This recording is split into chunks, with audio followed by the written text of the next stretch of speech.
Figured no better place to start than Bob Ryan.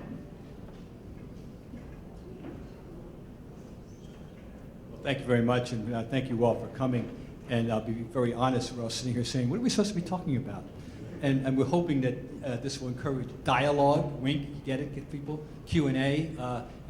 All I can tell you is, start off with, is the reason I'm sitting here ultimately is because as a child, I love two things, sports and reading. And I always tell this story that if my father were to take me to a high school basketball game on a Friday night, which he did, Trenton Catholic being a reigning power in New Jersey in the 50s, that was fine, but I couldn't wait till Saturday morning to read about it in the paper because in my mind it hadn't been validated until I read about it, even though I was there. And I wanted to see what the writer had to say about what happened in the game and maybe learn something so I always married the two, and it just kind of blossomed, and from that point on I was able to exploit that. I call it aptitude, the only one I have, thank God, because I have no mechanical aptitude whatsoever. And wound up one thing, getting one lucky break after another. The great one being starting out my career at the Boston Globe and ending my career at the Boston Globe without ever leaving the Boston Globe permanently. And that was very rare and fortuitous along the way, working with such people as my two friends here, Lesley and Jackie, and meeting such august figures as Kirkpatrick and sitting next to him at some really cool college basketball games, and of course getting to know him and enjoying his copy at SI so very much. That's that. I mean, I'll just say this: if at every step of the way, whether it was grade school or prep school, and maybe even, but I'll stop there. If I'm the one person of the group that wound up doing what it looked like he was destined to do, everything fell into place for me, and it culminated really coming here for the first time 25 years ago as a state winner. And I've been fortunate enough to be turning on most every year now from Salisbury to Winston-Salem, and a weekend that both my wife and I look forward to very much. Thank you. Thank you, Bob, and welcome everyone to the Boston Globe Invitational. Curry, did you freelance for us or do something? It was Curry, right?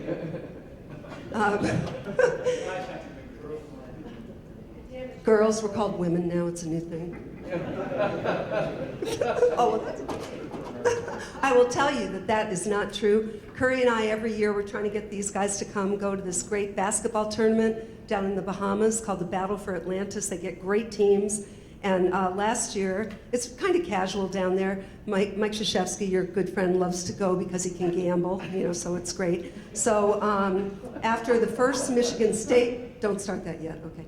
So, all right, so after the first Michigan State played and they won their first game, and we went in, and Tom Izzo, it's pretty casual in there, and Tom Izzo says, it is so great to see people from my generation here. Lesley Visser and Kirkpatrick. I said, Kirkpatrick? Am I the same generation as you, Curry? I guess so, right? Once more, but really. These two guys, I got to idolize these two and work with this one, and it's really been a joy. I think we all had the same fundamental passion for sports, and my stories. I told my mom, we were living in Cincinnati at the time, I was 10 years old, and I told my mom, she said, what do you want to be when you grow up? And I said, I want to be a sports writer, which of course didn't exist for women then. And instead of saying, my mom was a teacher, instead of saying, oh, girls can't do that, you have to be a nurse or a domestic housekeeper, a teacher, she said to me, that's great. Sometimes you have to cross when it says don't walk. And it really gave me permission to go after it. And I went to the Globe in 1974 on a Carnegie Foundation grant. Jackie was still rebounding. Remember when centers used to go toward the basket? Jackie, that was in those days. And yeah, what is that? Oh, they kick it out. That's what that, yeah. Yeah, or they shoot threes. So, by the way, Jackie was the best pickup basketball player we ever had in the history of the Globe. Don't you think? Easy? Yeah, and the step back wasn't even in then. But it was, I used to go to the mailbox every Thursday, because Sports Illustrated came on Thursday, to read Curry, who, just to tell you quickly about these guys, Bob did something that Jackie and I have gone to school on. Bob was able, and if any of you, or I don't know how many younger people here are in the business, but Bob Ryan was able, not just his encyclopedic mind or his penetrating questions, but Bob captured the soul of the Boston fan. And he was able to do that, for decades. And I think it was something we all greatly admired. And Curry, in my memory, he was the first writer for Sports Illustrated who had the wow factor, which you were. I mean, SI had always been lyrical and Frank DeFord and all, but you brought the wow, okay, and the gossip, let's face it. I used to sit next to Curry at Wimbledon one year and Frank DeFord the other. And one year Frank would be saying, oh, the beautiful cumulus clouds hanging over the All England Club. And then Curry would be saying, ooh, who's in Chrissy's box? Ooh, I think she's breaking up with Jimmy. Ooh, is that John Lloyd? I have no encyclopedic mind like Bob. And I don't remember having a passion for writing. I grew up in St. Louis, and we moved to Niagara Falls when I was in high school, Niagara Falls, New York. And I remember going to the mailbox every week and getting Sports Illustrated, and I started reading Sports Illustrated, but I never really thought I would be a writer. I just enjoyed reading it. And I went to school at Chapel Hill, started dabbling in writing there for the Daily Tar Heel. And at that time, the magazine was getting girls and guys on campuses around the country to be stringers, to send in information from their areas that they thought would be of interest to the magazine. And so I started to do that. And I actually, if my memory serves though, I was actually published in Sports Illustrated before I got to college. As a prep school kid, I wrote 2 letters to the editor of the magazine, and they both got published. And one was on the Duke-Carolina rivalry, and one was on Roger Maris, that they didn't name Roger Maris Sportsman of the Year. I got upset at that. I don't even remember who was it. You probably remember. 61, yeah. But I thought, but to get published in Sports Illustrated, I'm just a prep school kid, and I've got a lot of stuff from my speech tonight. I'm not going to give it all here. It's evolved or devolved into this bloated mess that it is, and it shouldn't be that way. But anyway, that's another story for another day. But the fact is, I did go to 11 Olympics, 6 summer and 5 winter, and some of my all-time favorite experiences. Yes.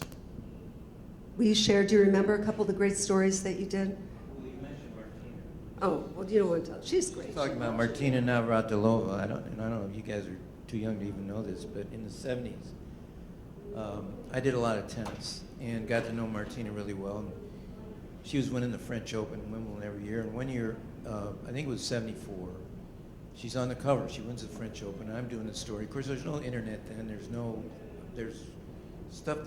yearbooks to look at, but her parents had shown up in Paris for the first time. Her parents from Czechoslovakia, and I didn't know their names, and I couldn't find a book. I couldn't find any names, and I'm in the press box on deadline, and at Sports Illustrated we had a thing. If you didn't know the exact name or didn't know the fact, you would put the letters TK, which meant to come, and that meant the editors in the office were to search it out and get the right, get the right amount of money, get the right stat, get the right name, get it spelled right. So in writing the story on deadline, so I thought just a joke, I would put in Martina's parents. It was the first time they ever saw her at the French Open, comma, Ozzie and Harriet, comma, blah, blah, blah. I don't know if maybe some of you are too young to remember Ozzie and Harriet, but anyway, turned it in. In the magazine, I put TK in there, but they didn't change it. It appeared in the magazine. Martina's parents, Ozzie and Harriet. Did you know this story? And so Martina was furious. Martina's furious, and it wasn't my fault, but whatever. She was furious. She wouldn't talk to me for years. She never talked to me. I only got to talk to her at mass interviews. And, I used to be able to, take her aside and stuff. Oh, no. And the girls all told me, all the women in the locker room told me, Martinez, we'll never talk to you. She's so fierce. So now I'm retired and I'm on Hilton Head where I lived, and I've got a 6-year-old daughter, and she's playing tennis. And they had a tournament there called the Family Circle Cup for years. And I took my daughter one day, and this is 20 years later. And I'm walking along the path, and here comes Martina. And it's just Chelsea, my little Chelsea daughter, and me and Martina. Here we come. It's going to be face to face. And I'm going, oh my God, what's going to happen here? Because I haven't seen her since Ozzie and Harriet. And she comes along, and she says, Curry, and she greets me like, long lost cousins, and says, who is this little one? And she gives her a racket, she signs balls. It couldn't be nicer. T-shirts, the whole thing. So I'm a hero to my daughter. I mean, it was just amazing. And I thought this is fantastic.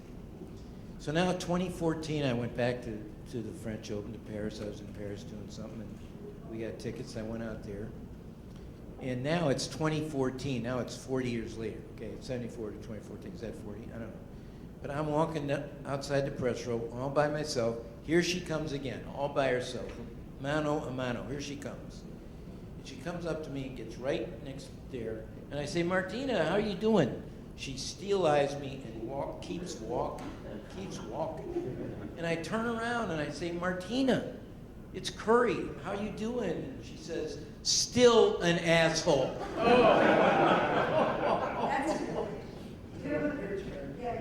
I have nothing to top that. Do you guys have any questions? I think we should take some questions, unless you don't have any. I mean, we can ramble on for hours.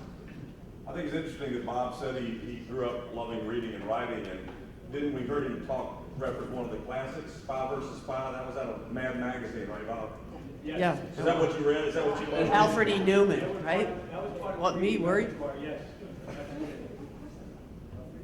What me worried? More embarrassing stories. That's usually when I say when I speak a lot. When I say, okay, do you guys want to hear profound things that have happened? I mean, CBS sent me the fall of the Berlin Wall. Or do you want to hear the embarrassing stories?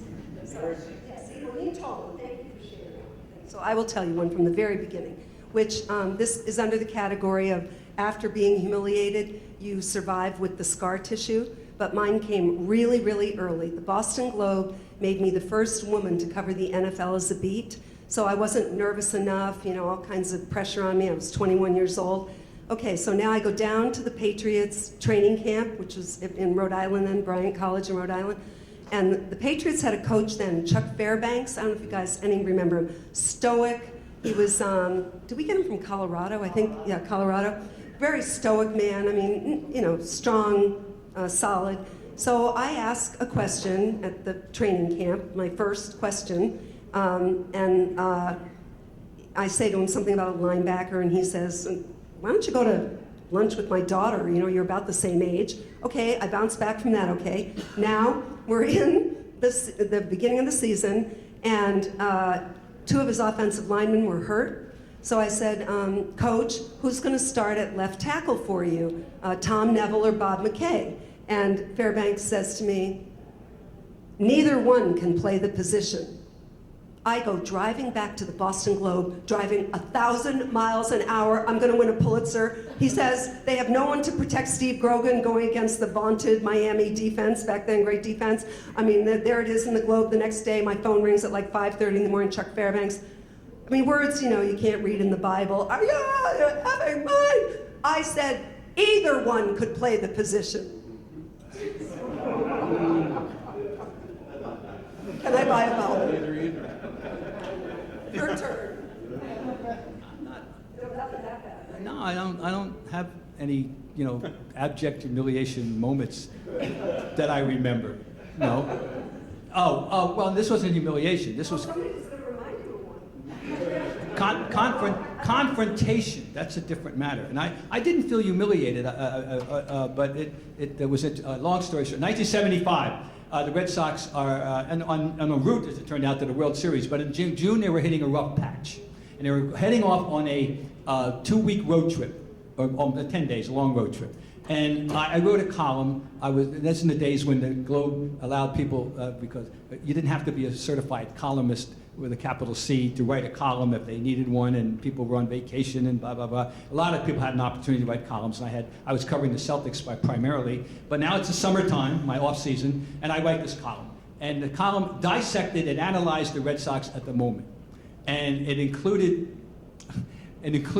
some criticisms. I had the temerity to suggest that they drop Yaz batting 6th against lefties. In baseball, that would be a heretical thing, at the time. Of Doug Griffin, and there's two things that fall out of this. I'll get to him. But the most interesting thing was two pictures, Reggie Cleveland and Diego Segui. And I quoted about Diego Segui that Joe Garagiola had said that when he enters the game, it's like spreading ether all over the ballpark. But the other one was this. Of the two of them, I said, as far as Reggie Cleveland and Diego Segui are concerned, there's a charter plane leaving tomorrow with Amelia Earhart at the controls. Now, that's extraordinarily bad taste, and it would never, this is a whole other topic, the things you wrote then that you would never even consider to write today for obvious cultural reasons. But I wrote that, and the next day, and then the phone rings, and I happen to be in the office. It is Amelia Earhart's sister, who lives in Squantum, Massachusetts, about 4 miles from the Globe.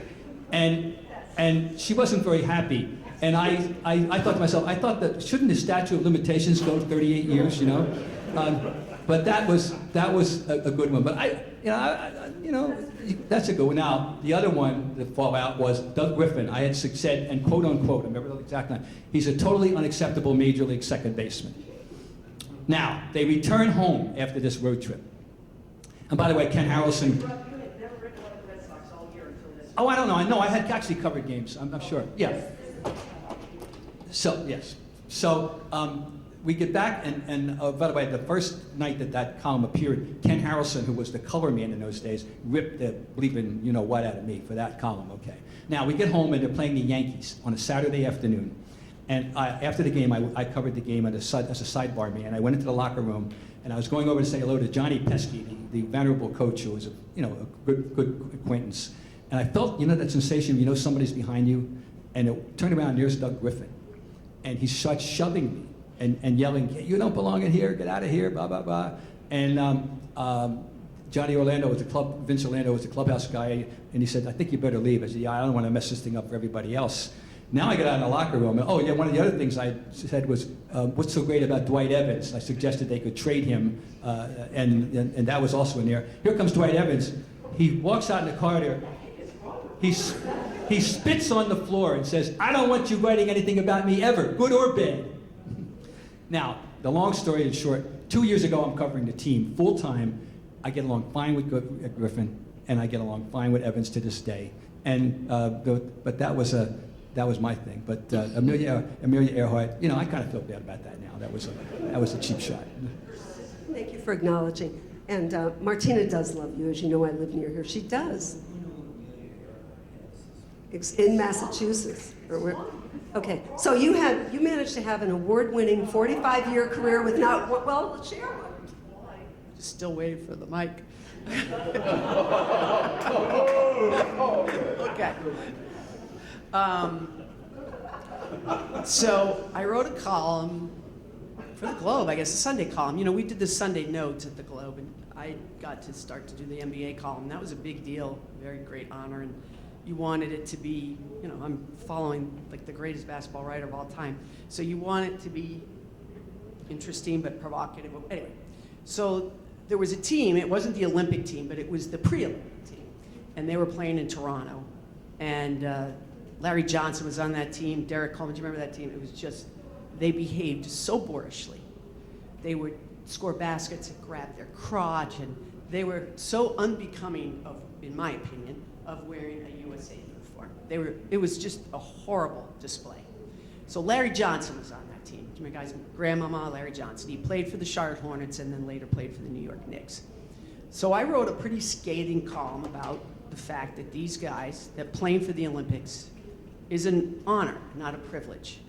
And that the way these guys behaved their ability did not, in my opinion, match their boorish behavior, and that the United States should move on without them, that they shouldn't be on the team because they embarrassed our country wearing our uniforms.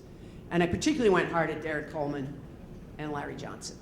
And I found out later I didn't have to worry about Derek Coleman because he never played. It was this weird pattern where he never played when he was in Boston because apparently there was like a paternity suit out against him anyway. So, but the Charlotte Hornets came to town.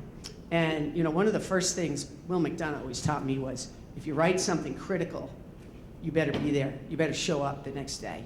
If you're going to write something about somebody, you better be there the next day to let them have their say, which was very, very, very good advice. Anyway, the Charlotte Hornets are in town.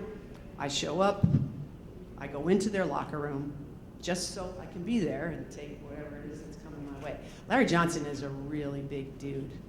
So he was getting dressed in the corner. The thing I remember is the local reporter for the Charlotte paper went over and said, "She's the one that wrote it." Yeah, nice. That's okay. Again, you better, if you're gonna write this stuff, you have to take. Well, he comes at me, and I'm telling you, I was scared to death. He was this far from my face. Every single swear I could think of, I said, you better watch when you leave this arena tonight. There'll be people waiting around the corner. I mean, I am scared to death. Well, thank the dear Lord, Alonzo Mourning was also on that team. And he stepped in front of Larry Johnson and me and said, "Larry, get up." And he said, and I thought, oh my God, he saved my life. This is so great. Thank God. So Larry Johnson was still throwing stuff and he walked away. And I said to Alonzo Mourning, "Alonzo," I had a good relationship with him. "Thank you so much," he said. "Let me be clear. I did not do this for you. I did this so my teammate wouldn't get suspended. Get out." And I didn't talk to, Zoe didn't talk to me for, I don't know, 4 or 5 years. But he came around. Zoe's the one. Thrown out of the locker. Well, not just very willingly ready to go. I was scared to death. I was scared to death. Another question? Yes. I'm always interested in the dynamic of your riders and then somewhere along the line, PTI or whatnot, you start appearing on television as personalities. How did you, when you think of like Bob, for example, hey, we're gonna put you on TV, we want you to have these quote unquote hot takes. When I started back in the local TV, a few appearances in the 70s, and then I remember, and then we get to the 80s, and remember ESPN doesn't come into being until 1979, and I had done some local stuff, but nothing great. I did a couple of hits, for interview stuff for them over the years. I remember I did a hit on Dr. J's last game, which was in Milwaukee in the playoffs, and I did a stand-up for them. His last shot, by the way, at basket was a 3, ironically, because he wasn't a three-point shooter. Anyway, when so everything started in '89 when I was tapped for sports reporters, when the late Joe Valerio bought the program, which had come to being the year before, brought in his friends, Mike Lupick, the late Bill Conlon, myself, Mitch Albom, etc. Okay. That phrase didn't exist. That's and we were never about that, hot takes. We were never about hot takes. But to the day we expired on May 7, 2017, our last show after 29 years, or 30 years, I was on 29, the show was on 30. We never did hot takes. I always looked at us as the meet the press of sports. You know, first of all, we're on Sunday morning, and we used to hear from people, "Oh, I got home from church and tell you guys, turn you on, you guys." You know, you were very mindful. You're on Sunday morning. Well, it wasn't about that. And then, all right, then I was a charter member of Around the Horn, which is a spin-off of PTI. If it weren't for PTI, there'd be no Around the Horn, trust me. And we were a spin-off, and we're both shows still in existence. But we're not about hot takes. We're about analyzing the news and analyzing the things and making, pronouncements. That's something else. I just never indulge in that. That's not what I'm about. And neither of those programs really what that's all about. We leave that to, the First Take people and all those, and the Fox people, and, Skip and Shannon, or whichever Sharp it is, I always forget. I do. I'm sorry. No offense. I forget which Sharp does that show. But anyway, so I've kind of tried to, I'm not part of that, thank God. By the way, the original PTI was Bob Ryan and Peter Gammons in the Globe offices, everything from who has the best splitter in history to which NBA player sweats the most. I think you agreed on Moses and Patrick Ewing. And then, this is how regarded this guy is.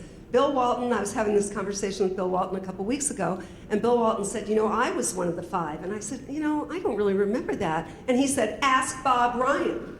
So it wasn't enough that Bill Walton could talk about his own career. He said, ask Bob Ryan. But I would say something that's a little bit different from Jackie and Bob from my own television career, is those were basically newspaper writers, sports writers on television, doing what they did. Curry had a little experience on, any of you was going from print to TV, doing games or doing analysis. That's like a different animal. And I remember I had the privilege, I took John Madden's bus with him for 5 years because I did all the Madden Summerall games. That's a whole hour in itself.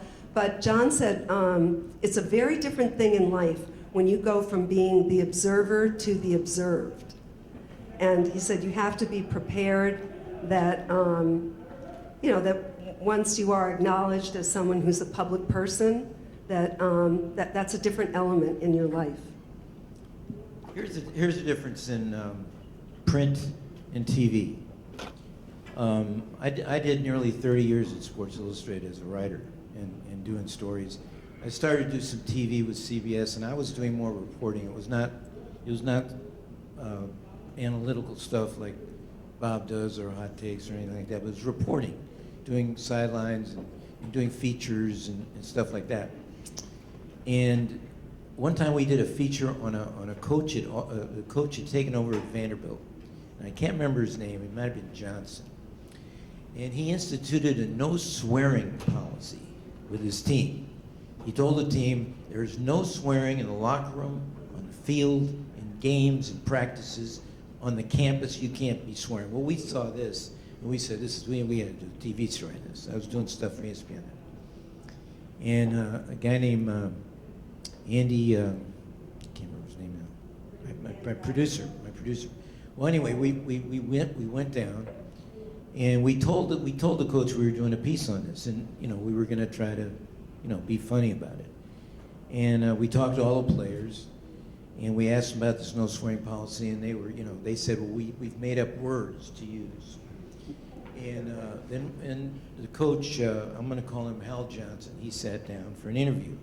And I had the camera back, Andy's back at me, and I didn't tell him what I was going to say. And I said, Coach, this no swearing policy, what the is that all about? And my producer nearly fell off his chair. And the coach was great. He smiled and said, well, Curry, we got it. So then we interviewed the rest of the people, and I did the piece. And at the end of the piece, he cooperated with us. My stand-up was going to be on the practice field. And Ron Johnson was in the background calling out to his practice guys.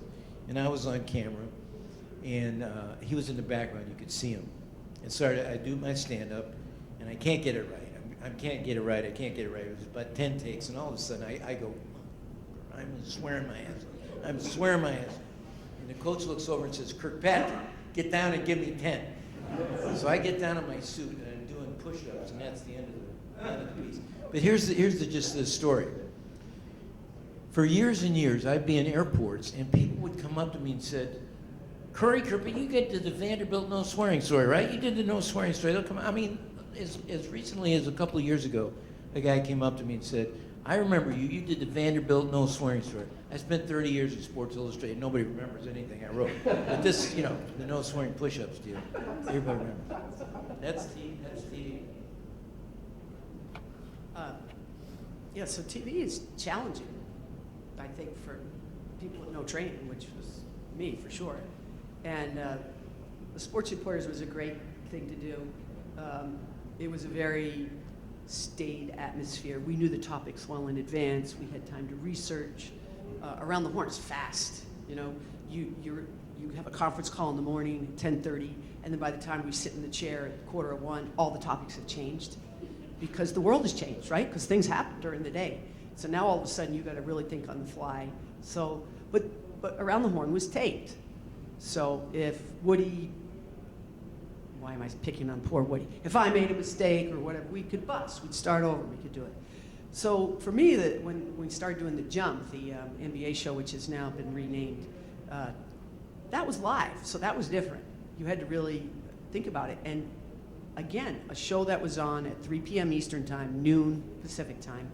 Stuff was changing every day. We'd be sitting there with IFBs in our ears, and we'd start the show. We had topics, and they would change by the first commercial break because something had happened, because something always is happening in the NBA. So to me, it was kind of fun. It was almost like being on deadline. But the swearing, that was always a concern because we'd have like Perk on the set, and those guys swear like sailors, and they're live on television. And you know, they don't have the button. I don't know, whatever that button was, right? Was that for radio? Yeah, but they didn't, it wasn't, yeah, but it wouldn't work. True for all of us here, that, and for some of you in print who are thinking of going into TV, Jackie alluded to it. It's really, I mean, 90% of my career has been live. It's just you're at games, you're post games, whatever. And it is like thinking on deadline instead of writing on deadline, talking on deadline. So, you know, there really is that opportunity that, remember it used to be them and us, what's the grammatical? They were there, we were here. But now it's also blended, but it's really, if you can write on deadline or, don't you think it was just like speaking, or did you not do too much? You did live hits all the time. I worked in local TV for a year and a half at an ABC affiliate in Boston and did my live shots. And they're terrifying at the time. You really have to concentrate. And it takes a while to get used to that phenomenon.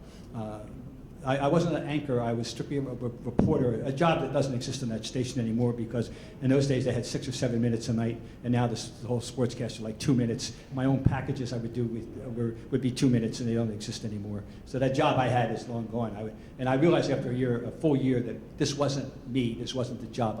I was still writing a column for the Globe once a week, so my hand was still in print journalism. But my full-time job was with Channel 5 for 19 months. But I came back and spent the next 30 years at the Globe. So anyway, it is terrifying. I want to tell you something. My hat is off and will always be off. I don't care whether it's sports, entertainment, politics. Hosting is hard. It is, and some of the jobs are, you can't imagine what that traffic cop job is for live television. I remember one of your first, you did a Kentucky, Indiana, you did a CBS, your first sideline was like a really big game. And like Jackie said, all of us, you just go into TV, none of us really learned about it. And no one had told you that when you're done talking, the camera breaks, or when you're supposed to be finished, the camera breaks to the action. But of course, Curry was just because he was Curry Kirkpatrick, he was now on the NCAA tournament games, and you were telling something about Kentucky, and the camera went back to the action, but you thought you were supposed to stay in front of the camera, so you kind of, she went running down the sideline, but it's what Jackie said, they don't tell you, right? No, it wasn't, it sounds worse, it was just a couple seconds, but no one had said to you, it's gonna break off. Well, everybody went through it, and I'll tell you my one last live shot story. I did very little live television initially. I was still working at the Globe, but I was doing stuff for ESPN. And so there was a labor shortage, work stoppage with the NBA. And so I was on the steps of the courthouse in New York City, and an agreement was reached. So this was great news, everybody was happy. So they had me do a live shot on the steps of the courthouse. Well, just as we're about to start, David Stern walks out. So he looks at me and he says, "Oh, you're gonna do this?" I'm like, I know, right? Funny. So I'm standing here, he walks down the steps behind the cameraman, and while I'm doing this live shot, the commissioner of the NBA is standing up and down, making faces at me. It was the most unbelievable thing I've ever seen. And I have to admit, I was laughing. I'm like laughing about this work stoppage that is not funny at all. So he got me. Stern got me. I just tell people, Dave Stern is the farthest thing from the stuffed shirt. He was wonderful. I watched it. Yeah, one more question. Yeah, Bob, you obviously say that sports reporters was not about hot takes. So what would you classify it more as? And I got to tell you, before you answer that question, my Sundays were watching outside the lines, and reporters, that was a religion to me. It's supposed to come in digital and anything, but I love watching hard report journalism. I've been in it for 42 years myself. I appreciate everything you did. Well, I mean, it's just, I said, for me, that's just not what I was about. They're not going to go away. It's perceived that this is what triggers, emotion and fine. I don't know. I mean, to me, it should be about facts. They're good. They're nice to have. And knowledge, empirical knowledge of facts, and once again, fairness. I mean, you want to have opinions, that's fine, but there's a line. You don't want to say. As a rule, we probably don't want to say that someone should get on a plane with Amelia Earhart at the controls any longer. I think I'd think twice before I wrote that today. But I guess what I mean is, I know Hot Takes, we talk about the 5%, all that other bullshit, but this could be that show, like you say, journalists on the air. Analysis, right? Wasn't it? I think it Yeah, was. I think it was. analysis. And we also brought, and we were able to bring, we had a lot of collective experience over the years on that show. I think we needed to exploit that. Well, John Saunders died in January, and in August of '16. We never really sufficiently replaced him as a host and at all. And I think the only answer that Curry, that Joe Valerio, that was the owner and producer, was ever given, and a lot of you are going to nod your heads out there about this one. This is the only explanation you get. We're going in a different direction. Ever heard that one? Yeah, I think probably. Okay. Yes. I got a question for all four of you real quickly, one at a time. Your worst interview and why? I don't know. I'll just put the worst person at a time in the history of my experience that scared the bleeping you-know-what out of everybody and permeated and poisoned the locker room and had a deleterious effect on public relations is called Albert Bell. There was never anything to rival what he did to wreck what's otherwise a good clubhouse with a fine manager named Mike Hargrove, who was a good guy, and a worthy team that unfortunately never won a World Series with that lineup. They should have. And that and everybody else is tied for second place. Well, mine was my own fault, but it was the most embarrassing thing. Back when tennis was really big in America, back in the 70s and 80s, so my CBS assigned me to the U.S. Open tennis, which I'd covered for the Globe. All I did basically was go around to Wimbledon and say I work with Bud Collins, it's like, or the NBA with Bob, what do you need? So I was sent out to Court 16. It was my first tennis interview for CBS, to interview Hana Mandlikova. She had a great summer, and she won the U.S. Open. And I went out there, and she's from Czechoslovakia. Did I mention the part where she's from Czechoslovakia? Okay, she's from Czechoslovakia, so I didn't really understand her perfectly.